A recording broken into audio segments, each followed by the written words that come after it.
Hey everybody, welcome to my painting, Dawn at Orchard Entrance. I'm going to start by toning this canvas with a thin coat of yellow ochre. Obviously I sped this up really just to make sure I use your time as efficiently as possible. Going to leave a little lighter spot in the middle there where some of the brighter aspects of the sky ultimately will be. You'll see that develop in a few moments. And I'm going to start laying out more of my palette. Yellow ochre, burnt umber, cadmium red, French ultramarine blue, lemon yellow, so on and so forth. And I'll reference these again in the notes for the video.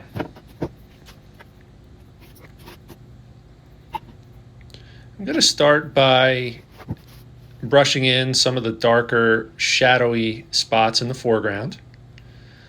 This scene largely is being created from imagination. You're going to see at this stage, I'm just looking to, again, block in the shadow patterns and create some preliminary textures.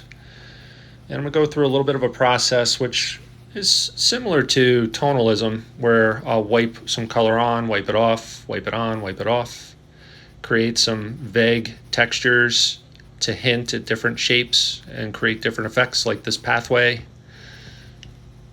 And I'll keep weaving my way through, occasionally leaving the shop towel even unfolded.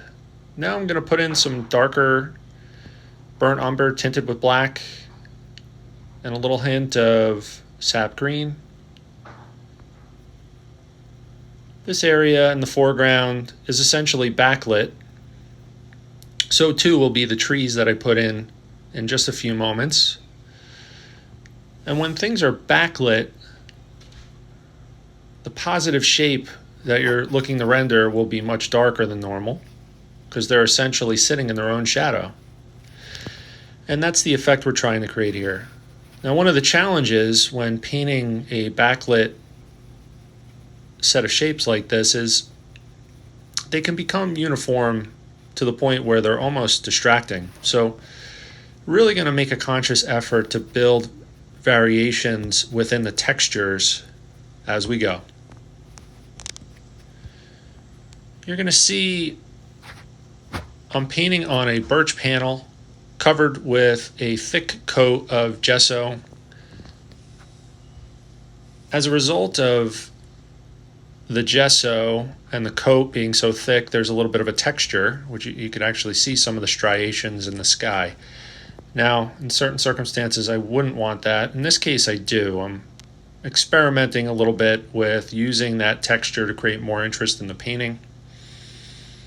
Now I'm blocking in some of the darker colors in the sky. So this is a sunrise scene, essentially, early sunrise. There is a field of clouds. And there's also going to be some breaks in the clouds as well. Some of the darker shades that we'll see in the sky will include almost pure cadmium red, also some violet, which I'm layering in right now. And that violet is so dark it almost looks black relative to the other colors. You'll see later on I'll blend these colors together, smooth out some of the edges, and you'll see more of the true color come through. I'm doing that right now with my shop towel. Not taking very much care to render detail. I'm really just looking to blend the colors together and create some interesting textures at this point. Just playing around, hoping that an interesting set of shapes emerges that create the illusion of a nice field of clouds at sunrise. You can almost get a sense for what this painting is going to look like at this point. And I'm just going to keep weaving my way through, adding layers of colors, playing with the values, the lights and the darks. In the sky, I am using almost pure paint in most instances. So this is pure pigment right out of the tube, occasionally tinted with one color or another, usually trying to work through complementary colors or adjacent colors and working back and forth from blending and then applying the paint. The foreground itself consists of much thinner paint, usually thinned purely with linseed oil to varying degrees. Now I'm pulling down some of the colors from the sky into the foreground, and now with a clean shop cloth, working my way through the sky again, blending all those colors and then back down through the foreground. It's important to go in that order in this case, from the sky to the foreground. Now I've switched to using my fingers to blend some of the edges. I don't want any really sharp edges at this point, hardly any at all in this particular painting. Now I've switched to Q-tip to apply some paint and further build out the trees or the shapes that are intended to reflect the trees. And again, these are backlit images, so they're going to be quite dark. The Q-tip is a very useful tool when used to create tree shapes. It's good to create thinner branches. It's good to create the illusion of large bunches of foliage. It's also good to create variance in the textures that you might find in the sky and in the foreground, which I'll demonstrate in a little bit. Now I'm mixing up some titanium white with ultramarine blue, and we're going to start carving in some of those sky hole shapes where the morning sky is viewable through the cloud field. We're not really too worried about detail at all. What we do want to be mindful of here is perspective and how that works with the sky field. Generally toward the top of the image, that's going to be reflective of sky that's closer to us. And as we work our way down the canvas toward the horizon, it's going to be reflective of sky, clouds, and so on and so forth that are further away. So naturally, the shapes that we'll use will go from these big, angular, blocky shapes toward the top of the canvas. As we work our way down, they'll become more horizontal and thinner. And the intention is to help build the illusion of perspective. You'll notice quite a few transitions throughout this painting. We just had one, and it's because I did lose some footage. And you'll see I added that what looks like a white splotch right now. That will eventually be a small cloud that runs off of the canvas. It just happens to be toward the top of the cloud field. And as a result of that, it's catching more light than the rest of the cloud, so it looks a little whiter. It almost looks like pure white, but it's actually white mixed with quite a bit of lemon yellow and also quite a bit of a mixture of red and white. So kind of a grayish, in certain spots grayish yellow, and other spots a grayish blue and grayish pink. Now I'm going to work my way through and add some preliminary highlights. In most paintings, I would hold off a little bit further. In this painting, I just get the sense it's going to take a little bit more work to apply the highlights in a way that create the believable sense that we're looking at a cloud field that is being struck by direct sunlight, and in some cases diffusing it, in other cases reflecting it. So just going to weave our way through with highlights now and then again later a few times, back and forth from highlights to midtones, and occasionally adding some lowlights as well. So these are preliminary highlights, just trying to imagine where the sun rays would come up over that horizon and touch this cloud field.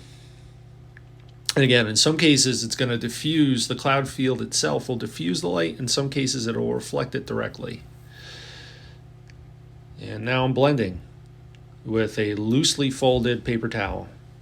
Really just looking to create some interesting textures more than anything else at this point.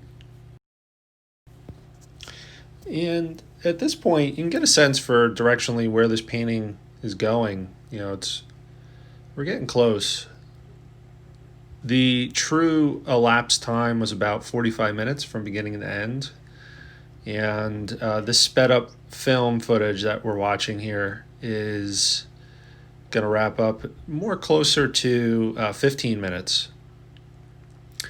But what I'm doing now is I'm taking a mixture of red and yellow, a little bit of white, creating almost like a peachy orange, trying to indicate by patting it on with the Q-tip, some of the bulbous aspects of the underbelly of the cloud that are picking up some varying degrees of light. And I kind of like the effect that it's creating.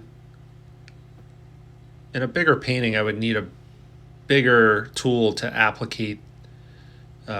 apply the paint to create that effect. But this size, which is a 12 inch by 12 inch wood panel, it works fine. Just adding some additional highlights where I think some of that sunlight will come up over the horizon and catch the edges of those clouds. Now I'm working my way through, trying to build up some additional textures in the foreground. Scratching in various tinted colors from the sky and also from the foreground, which are already mixed on my palette. Now I'm building up the trees a little bit more, trying to create the illusion of some branches. When we create trees, it's important to think about the nature of trees. They hardly ever, especially in rocky soil, will ever grow up, perfectly straight. There's usually some sort of curve or wrinkle to most of the trunks and most of the branches.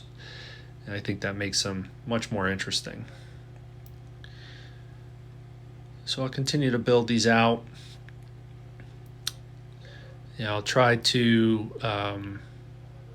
vary the chroma a little bit, hoping to create the illusion that some of these trees are a little bit further away than others. Also the size, obviously, and the shape. Two trees are hardly ever exactly alike. We even have some twin pines in our backyard, which are similar from a distance, but when you look real close, they're quite different.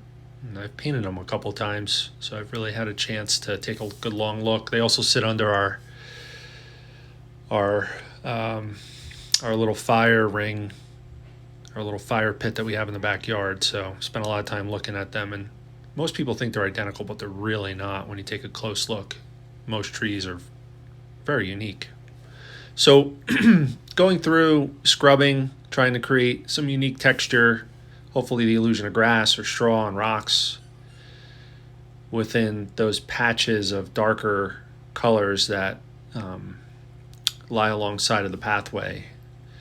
And we're getting really close to being done. Using the back edge of the brush, create the illusion of some scratch marks or the illusion of some branches and taller grass. Really not going crazy here because it really could negatively impact this painting if we were to have it overrun with uniform scratch marks from the back of a brush. Just a few here and there. So I'm taking some sap green and some yellow ochre and a little bit of black, and I'm going to scratch in a signature, trying to be mindful to make it look like it belongs in the scene, but also differentiate it enough so you can understand it's a signature. And really appreciate you taking the time to view the process I followed here to create this painting. If you have the opportunity, please check out some of my additional works at thomasmichaelniemann.com. Also, if you're interested in supporting the arts, I have started a Patreon page. And you can find me at patreon.com/thomasmichaelniemann. Naturally, if you've enjoyed this video, or if you found it useful, if you're on your own journey trying to learn or refine your painting skills, you could really help me out if you were to like this video, share it, and subscribe to my YouTube channel. I'm going to try and create more of these videos in the effort to help folks that are interested in learning how to paint going forward. Thank you very much for your time. Have a great day.